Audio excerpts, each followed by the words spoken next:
I was involved in a prison ministry for many years, from about, 2004 to 2016.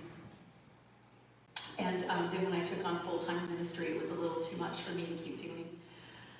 But I worked with women in prison, first at the Dawson State Penitentiary and then at the Dallas County Jail, whose circumstances and lives that had brought them to where they were sometimes so horrific that it was hard to even imagine a way out.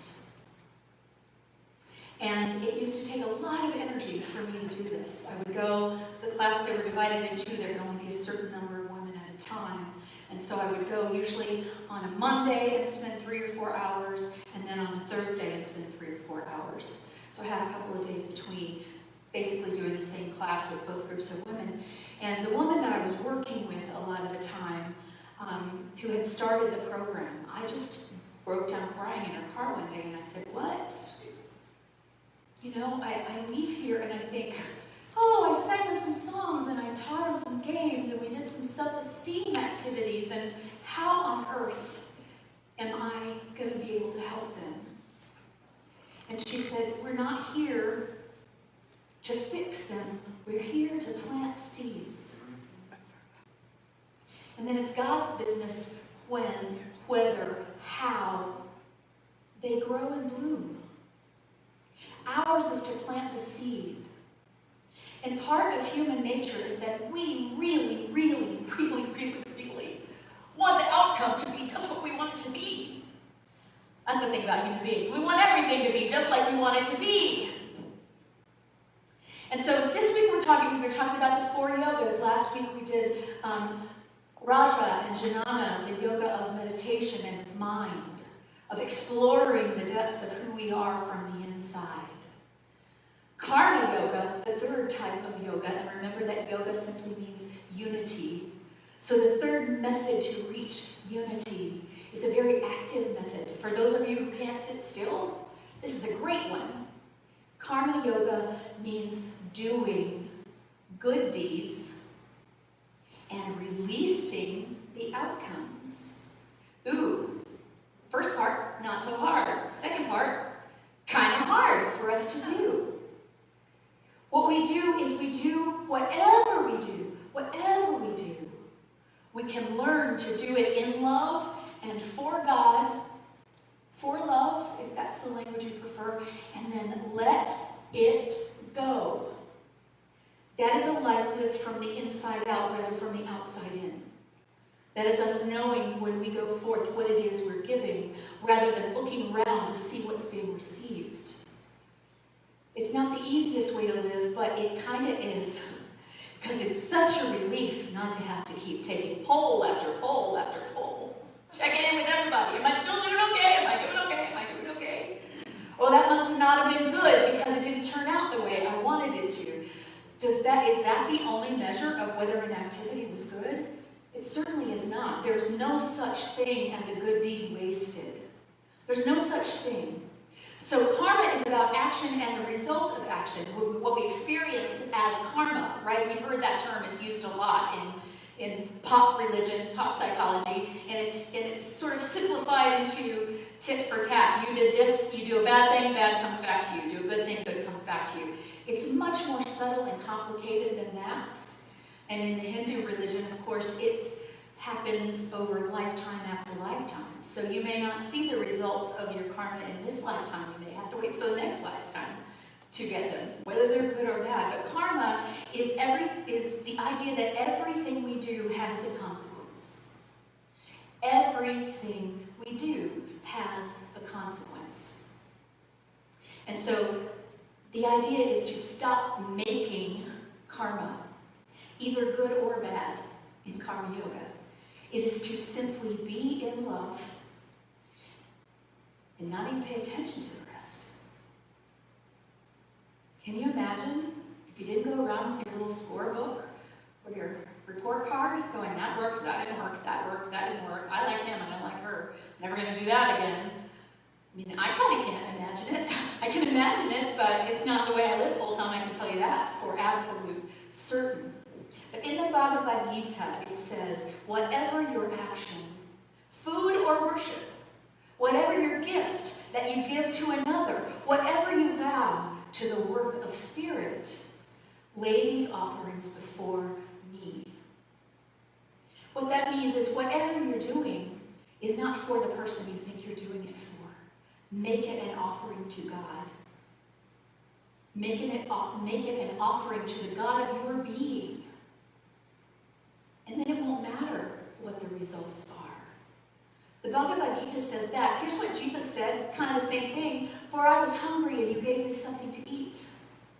I was thirsty and you gave me something to drink. I was a stranger and you invited me in. I needed clothes and you clothed me. I was sick and you looked after me. I was in prison and you came to visit me. And then the righteous will answer him, Lord, when did we see you hungry and feed you, or thirsty and give you something to drink? When did we see you a stranger and invite you in, or needing clothes and clothe you? When did we see you sick or in prison and go to visit you? And then the king shall reply, truly I tell you, whatever you did for the least of these brothers and sisters of mine, you did for me. And y'all, that is the radical message of Jesus, the Christ, who came many, many years after Karma Yoga, but that's exactly what he was talking about. This idea that if we are one, the radical message, I think, of Jesus Christ is that we are one. There is no difference between what I do for you and what I do for myself. There is no difference at all, because you and I are the same. We are one. We are all one organism, and whatever we do that is good for the organism is good for all. Whatever we do that is bad for the organism is bad for all. We are one. Whew. So that's a big call. Mother Teresa, who was a Catholic, not a Hindu, even though she was from India, lived a life of Karma Yoga. She lived a life simply dedicated to doing what she could, where she could, with what she had, in the time she had. Beautiful, beautiful way to live. And she was questioned over and over again, why are you doing this? You cannot stop cholera.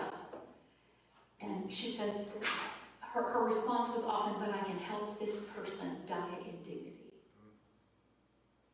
It's not about stopping cholera. It's not about keeping that person alive. It was about giving dignity to another human being, which she understood gave dignity to the human race. And here's another thing about Mother Teresa that you probably don't know. She wasn't particularly happy. In her writings, her own journals, she's constantly writing, God, where are you? I don't even know where you are. I can't find you. I don't feel you. Why have you forsaken me? Kind of like Jesus on the cross. Well, what? I don't get it. And yet her guidance was just to keep doing what she did. So she wasn't getting a result even in her own heart.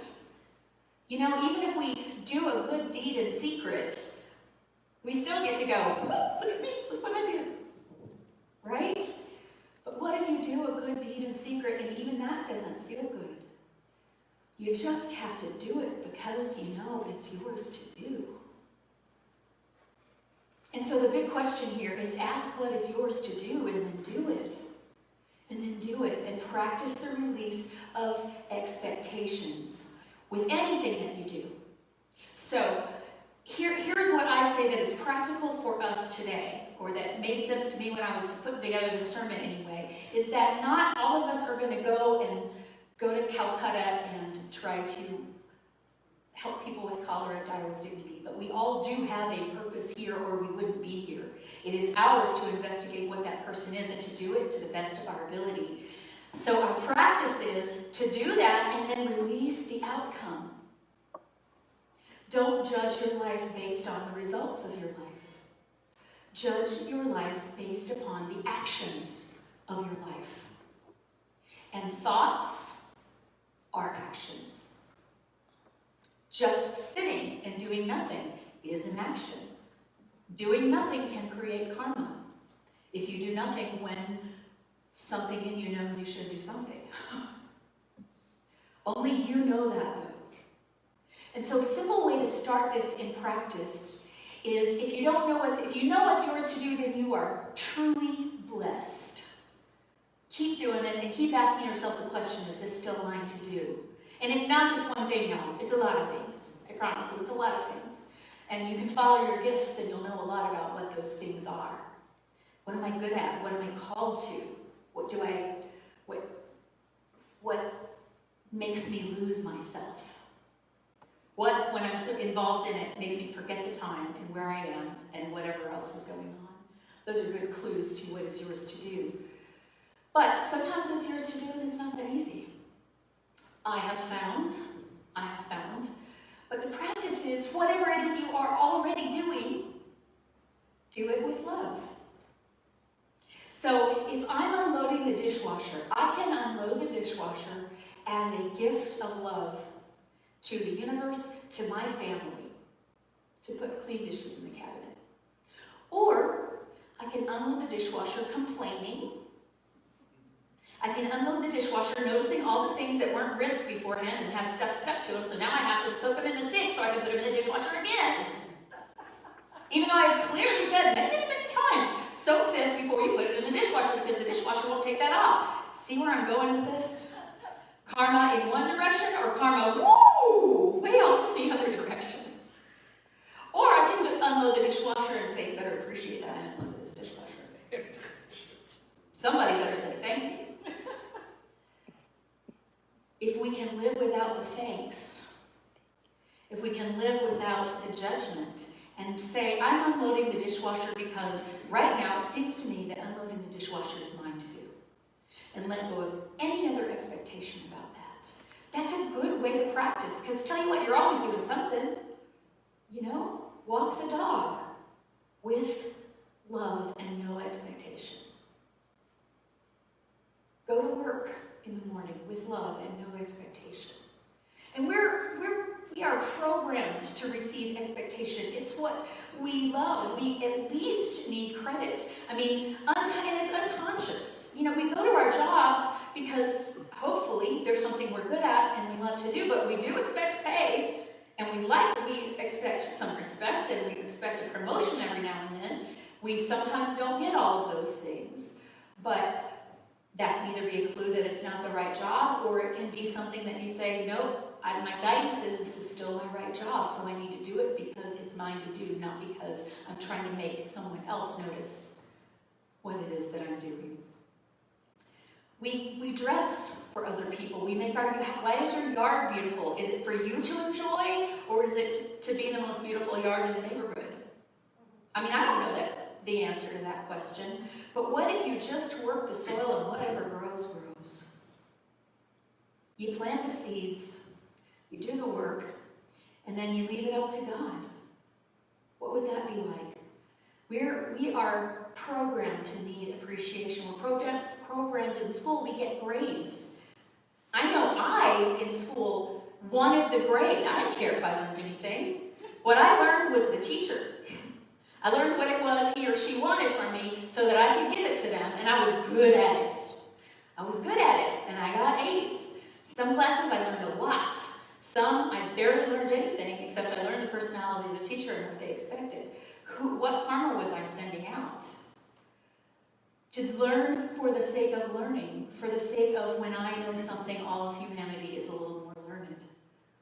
I'm not judging myself for who I was in high school or college. I'm just saying we're programmed. We're programmed for reward. And it's okay to be rewarded, and it's okay to enjoy the reward. But we have to start to release enough to understand that it's also okay if we don't get the reward. And to begin to see that the reward is the action itself, given in love. So we practice releasing expectations, and we practice detaching from outcomes and from reactions to outcomes. So, because gratifying the ego, the Bhagavad Gita says, forges the chains of karma. It chains us. Even if it's only our ego that we're doing it for, we're still chained. So we need to keep a watch on that and start to release expectations and detach from outcomes. In everyday life, I'm telling you, this practice will bring you freedom. Freedom. What if you just do what's yours to do and then you go on and do the next thing and you don't have to look around and say, who noticed that? Or get mad at who didn't? Or start making a list of all of the things you do that that person never notices? Or whatever. Not that I do that at all. But you get what I'm saying. Freedom. Freedom. Release the result. Release the credit. A yogi sees me in all things and all things within me. That means we can no longer use activity as an escape. If we really know that, it means that all of our activity can be done either with love or without love. And if we're not making a choice to do it with love, probably we're not doing it with as much love as we could be doing it with. And again, karma yoga it's not like a this or that you're either meditative or you're active. Meditation is an action. It's both and. All of these things feed one another, and we're all a little bit of all of these paths. But we also do find what our strengths are. There are people who are great at nursing. In my family, I was the one that was great at nursing. If anybody was sick, I would care for them. I would go to the hospital for them, with them. I would get the information from the doctor that no one else seemed to be able to answer any questions to when I would ask them. And I would take care of the person. And for a while, I was like, why is it always me? And then it was like, oh, it's always me because it's mine to do. Because not everybody's good at it. And I really learned that from a woman who's one of my dearest friends, who I know has a golden, golden heart, whose mother was sick for years, and she had a very, very hard time. Her sister did most of the caregiving, and she felt guilty about it, but she said, I tried, I'm just not good at it. I don't know what to do. I panic, I freeze. I don't know what to do. It's distasteful to me. And I really got it that it's some people's to do and it's not other people's to do, and there's no judgment in that. Where there doesn't have to be, there's judgment in it if I make judgment in it. So what are you good at, and how can you do it in love? So Raja Yoga is about experiencing and knowing peace for others through meditation. Jnana Yoga is about taking the learning of who we are inside and then extrapolating that out. If this is truly who I am, then this is truly who everyone else is too. And exploring that fully. And Karma Yoga is about going out and not just about doing, but about releasing ourselves from the chains of the results of our doing. Thus, you will free yourself from both the good and evil effects of your actions. Offer up everything to me. If your heart is united with me, you will be set free from karma even in this life and come to me at the last. Now, those words could easily have been said by Jesus Christ. If you just took the karma out, I could probably quote it and you would think it didn't come from the Bible. It came from the Bhagavad Gita, because here's the deal, guys. Truth is truth, wherever you find it. And my yardstick is, if it's loving, it's truth. If it's not loving, I don't care who said it. It's not truth. So whatever you do, let that be done with love. Thank you.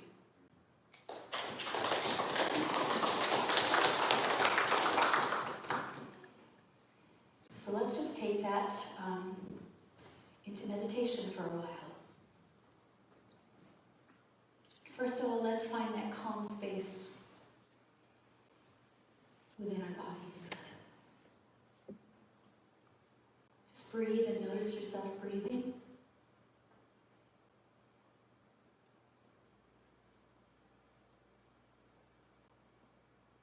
And do a little body scan. Start from the top of your head.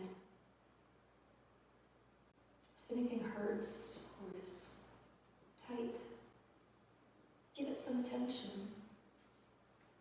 Allow it to loosen and give it compassion.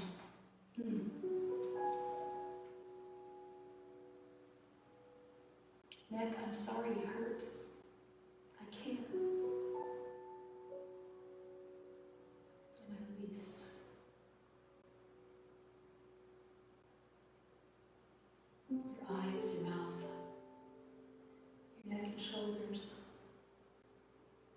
hands and fingers.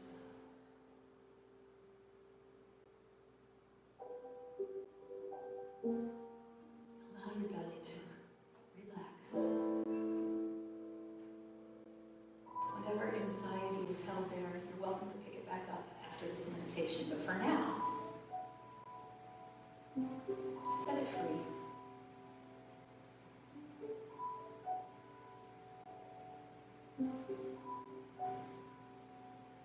Release and relax.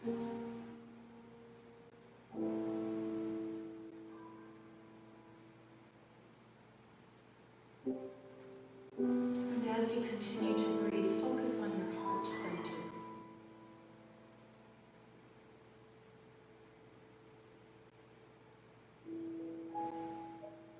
It's a metaphysical place, it's a spiritual place, but it's also a place that I can identify in my body, this heart center, this somewhere between my heart and my gut.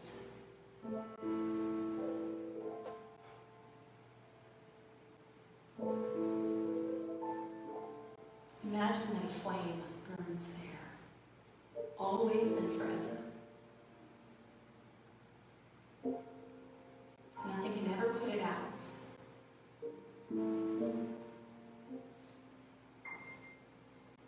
It can never be threatened.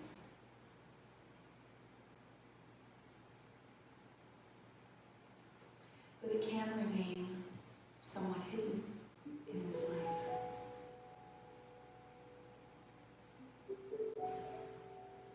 So I invite you now with every breath to breathe into that flame and allow it to grow.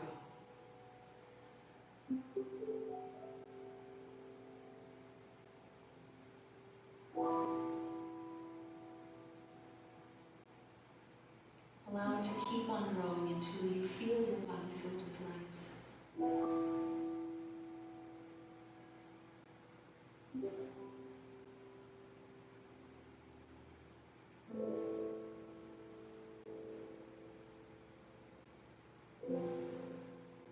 Feel that light go up through your shoulders, out to your arms, hands, and fingers. Feel that light in your head.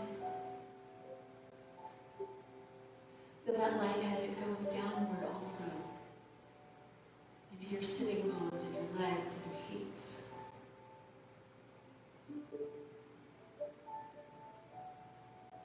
Know that you are a body of light. And that just like a light bulb, you are not just lit yourself, you are a light to the world. You are light to the world.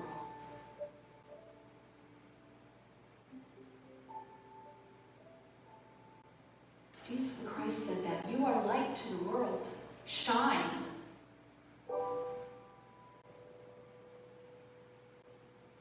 It's what was said in that Persian rosary. Shine. You are the rays of the sun of all love. Shine.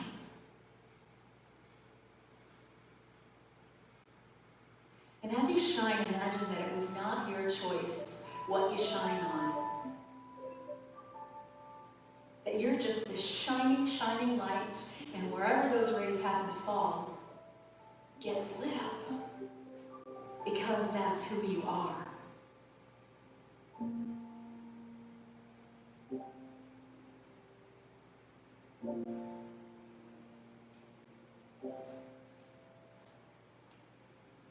And I know that that is the truth of who you are. You light the world with the light of your being. You light the world with love. You light the world with your own particular idiosyncrasies and uniqueness. You light the world with your quirks and your humor.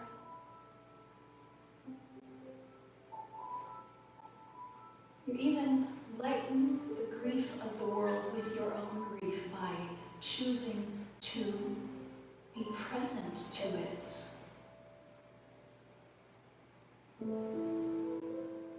The light shines on all. We don't pick and choose.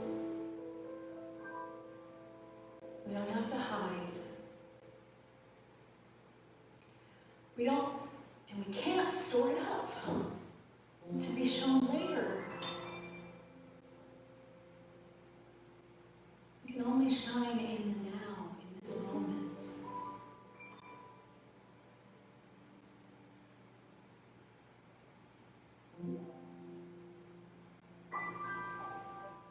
And so in this moment, just say yes to that light. Say yes and say, this is enough. To go and to be a light in the world is enough.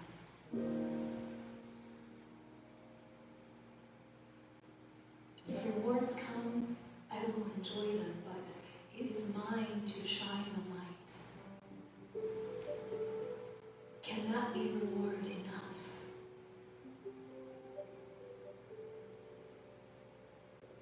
That is my prayer for myself today and for all of us today, that we realize the light that we are, that we shine it with all of our being, and that we let go of having to decide whether that was good or bad,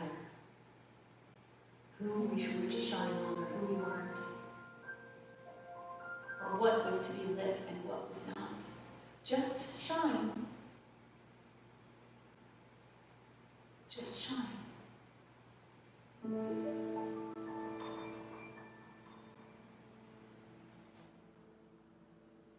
know that every moment that you let a single tiny ray or flame of your light shine, you light up someone else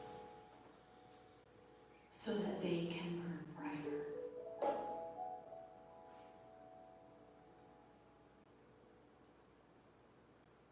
And give thanks for this knowing. We allow it to be and just percolate within our being.